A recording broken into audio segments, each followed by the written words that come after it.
Okay, we're now going to show how to take down the NorthernBreeze shelter. Basically, it's just the reverse process of what we've done for setup. Coriander is disconnecting the shoulder attachments and the leg clips, and she'll just do this as she goes around as all 4 poles.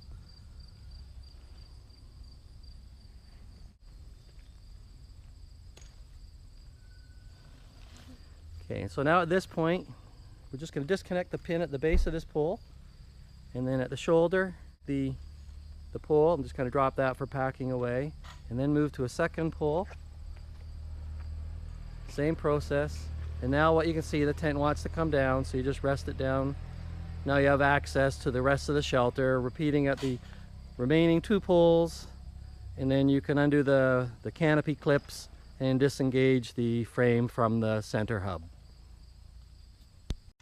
So now tent's down, and we've just repacking the poles, and we've got the leg sections and the canopy, 3 canopy poles already packed together, and now we're showing how to pack what are the roof poles, the roof sections.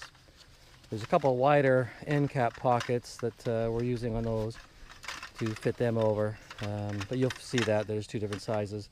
What we've chosen to do is tie these 2 ropes together, and it stops the end caps from any chance of them slipping off. And that's not how they come, but just having used the shelters and repacking, we just find this the most secure system. We do this so that the pole ends won't damage the actual pole bags for storage purposes.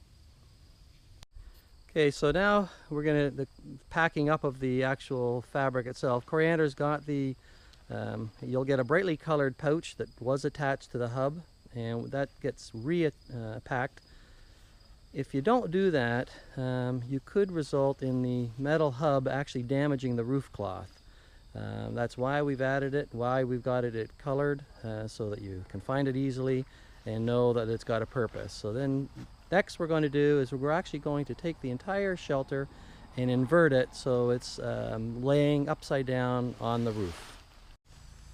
Okay, so now we've inverted the entire structure so it's basically upside down, and Coriander is now folding in all the mesh walls and curtains onto the inverted roof, and I can offer some help. So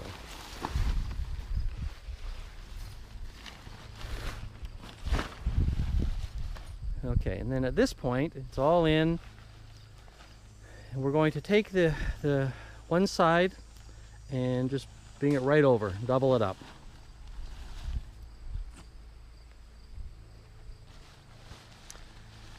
Yeah. So now what you do, you'll see you've got the capped hub, and at this point you want to squeeze the air out as much as you can so that you don't trap it inside. Okay, now we're going to fold it one more time. And what you're doing is basically getting it the fold down to the size of the actual fabric tent bag right in front of us, right in front of me.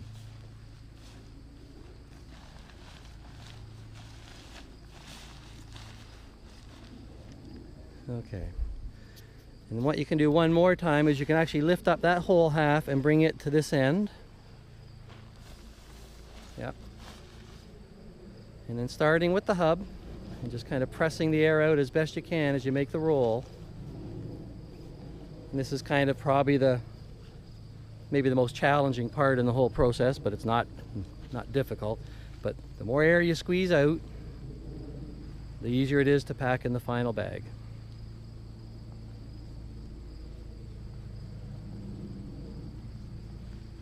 Yeah, you can kind of press on that fabric in front of you to push, yep, squeeze all the air out ahead of time.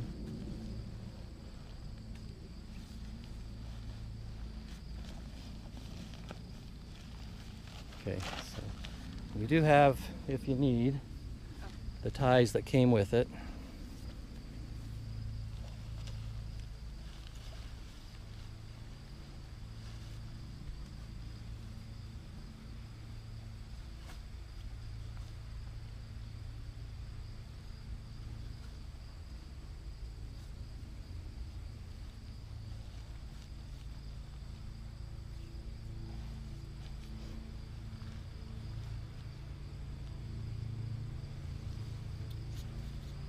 All right.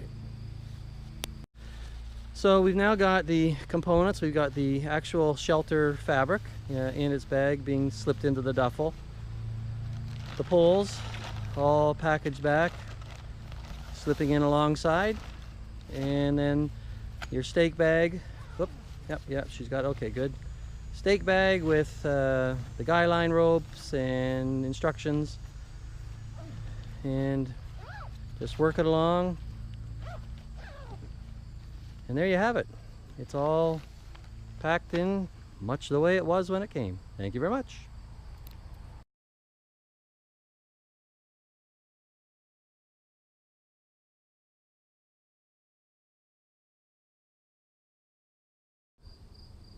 Okay, we're now going to show how to take down the NorthernBreeze shelter. Basically, it's just the reverse process of what we've done for setup. Coriander is disconnecting the shoulder attachments and the leg clips, and she'll just do this as she goes around as all 4 poles.